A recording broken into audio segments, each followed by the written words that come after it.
Clara ആരാന്ന് ചോദിച്ചാൽ എവിടുന്നോ വന്ന് എങ്ങോട്ടോ പോയ ഒരു പെൺകുട്ടി. എവിടെ നിന്നോ വന്ന് എങ്ങോട്ടോ പോയ ഒരു പെൺകുട്ടി.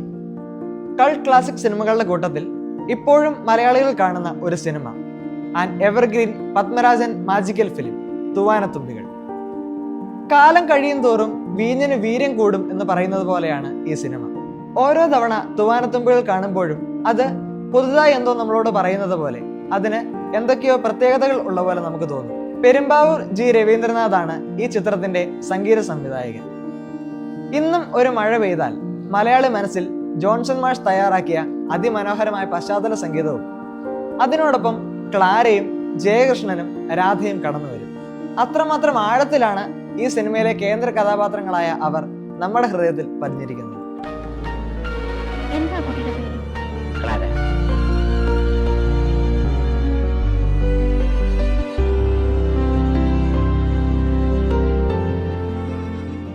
പത്മരാജന്റെ തന്നെ ഉദകപ്പോള എന്ന നോവലിനെ ആസ്പദമാക്കി എഴുതിയ ഈ കൾട്ട് ക്ലാസിക് സിനിമയ്ക്ക് 1987 മികച്ച കഥയ്ക്കുള്ള ഫിലിം ചേംബർ അവാർഡ് ലഭിച്ചു. റിലീസായ സമയത്ത് ഈ സിനിമ ബോക്സ് ഓഫീസിൽ പരാജയപ്പെട്ടുവെങ്കിലും പതിറ്റാണ്ടുകൾക്കിപ്പുറവും തൂവാനത്തുമ്പികൾ ഒരു ആരാധനാ പദവി ആസ്വദിക്കുന്നു എന്നതാണ് സത്യം.